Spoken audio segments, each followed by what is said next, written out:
بسم اللہ الرحمن الرحیم۔ تمام سامعین کو حسنین خان کا خلوص برا سلام۔ میں ہوں حسنین خان اور آپ دیکھ رہے ہیں 14 ستارے یوٹیوب چینل۔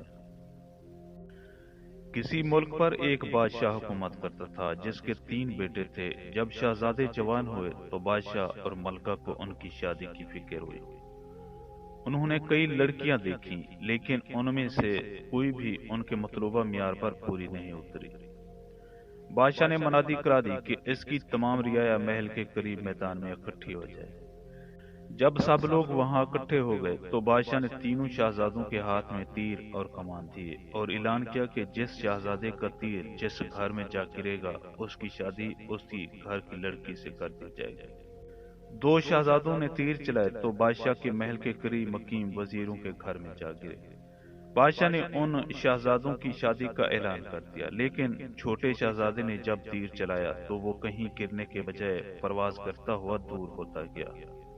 بادشاہ، ملکہ، وزیر اور وہاں موجود ساری رعایا حیران تھی کہ یہ تیسرا تیر اتنی تیز رفتاری سے کہاں جا رہا ہے۔ بادشاہ نے اپنے سواروں کو حکم دیا کہ اس تیر کا پیچھا کیا جائے۔ انہوں نے تیز رفتار گھوڑوں پر اس کا پیچھا کیا، جبکہ بادشاہ، ملکہ اور تینوں شہزادے بھی اپنے گھوڑوں پر ان کے پیچھے دوڑے۔ تیر اڑتا رہا اور وہاں سے کوسوں دور جنگل میں ایک بڑے درخت پر جا گرا۔ اس درخت پر ایک بندریا بیٹھی تھی۔ یہ ماجرا دیکھ کر بادشاہ اور ملکہ دونوں پریشان ہو کر ایک دوسرے کا منہ تکنے لگے، جبکہ دونوں شہزادے اپنے چھوٹے بھائی کا مذاق اڑانے لگے۔ بندریا نے جب چھوٹے شہزادے کو پریشان دیکھا تو کہا کہ شہزادے پریشان نہ ہو، میں بندریا نہیں ہوں بلکہ ایک جادوگرنی نے اپنے سحر کے ذریعے مجھے بندریا بنا دیا ہے۔ اگر تم یہاں موجود سب لوگوں کے سامنے مجھ سے شادی کا اعلان کر دو تو میں تمہارے سامنے ایک خوبصورت پری کے روپ میں ظاہر ہو جاؤں گی۔ شہزادے نے جو ہی بندریا سے شادی کا اعلان کیا وہ بندریا ایک خوبصورت پری بن کر سب کے سامنے آ گئی۔ بادشاہ، ملکہ اور چھوٹا شہزادہ اسے دیکھ کر بہت خوش ہوئے۔ دونوں بڑے شہزادے انتہائی حسرت سے اس حسین و جمیل پری کو دیکھ رہے تھے۔ بادشاہ اور ملکہ خوشی خوشی پری کو لے کر اپنے محل کی طرف روانہ ہو گئے۔ اگلے دن بڑی دھوم دھام سے ان کی شادی ہو گئی۔ چند دنوں کے بعد بادشاہ نے تینوں شہزادوں کے ولیمے کی تقریب کا انعقاد کیا، جس میں تمام رعایا کو دعوت عام دی گئی۔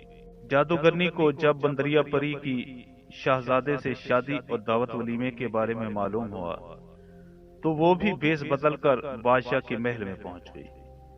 دعوت طعام میں جب سب لوگ کھانے پینے میں مصروف تھے تو وہ چپکے سے اٹھی اور پری کے قریب جا کر اس پر دوبارہ سحر پھونکا اور وہاں سے چلی گئی۔ اس کے جانے کے بعد پری کے پروں میں آگ لگ گئی اور اس نے چیخنا شروع کر دیا، ہے میں جل گئی، ہے میں جل گئی۔ پری اسی حالت میں اڑتی ہوئی جنگل کی طرف گئی اور اسی درخت کے قریب جا گری جس پر وہ پہلے رہتی تھی۔ آگ سے اس کا پورا جسم جھلس گیا تھا اور وہ دوبارہ پری سے بندریا بن گئی تھی۔ بادشاہ کے ملازم جو پری کے ساتھ ساتھ گھوڑے دوڑاتے ہوئے اس کے پیچھے گئے تھے، انہوں نے شہزادے کو واپس آ کر بتایا۔ اسے پری کی حالت کا سن کر بہت دکھ ہوا اور اس نے بادشاہ سے جنگل میں پری کے گھر جانے کی اجازت طلب کی۔ اس کے باپ نے اس کی حفاظت کے لیے ایک دستہ تیار کیا اور اجازت دے دی۔ شہزادہ جنگل کی طرف روانہ ہو گیا۔ چلتے چلتے اندھیرا ہو گیا تو انہوں نے ایک درخت کے نیچے رات گزارنے کا فیصلہ کیا۔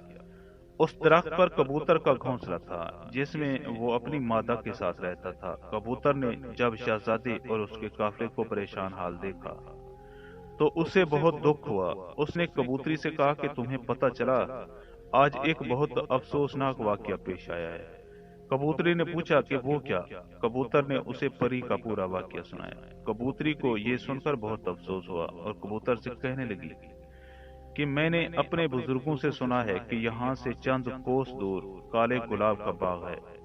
اس کے پتوں کی یہ تاثیر ہے کہ گہرے سے گہرا گھاؤ اور جلنے کے زخم ان کے لگانے سے فوراً اچھے ہو جاتے ہیں، یہاں تک کہ ان کے نشان بھی باقی نہیں رہتے۔ اگر شہزادہ اس باغ کے تازہ پتے پری کے جلے ہوئے زخموں پر لگا دے تو اس کے زخم فوراً ٹھیک ہو جائیں گے اور وہ اپنی اصل صورت میں واپس آ جائے گا۔ شہزادہ جو پرندوں کی زبان سمجھتا تھا کبوتری کی باتیں سن رہا تھا۔ صبح ہوتے ہی اس نے اپنے ہرکاروں کو گلاب کے باغ کی طرف پتے لانے کے لیے روانہ کیا۔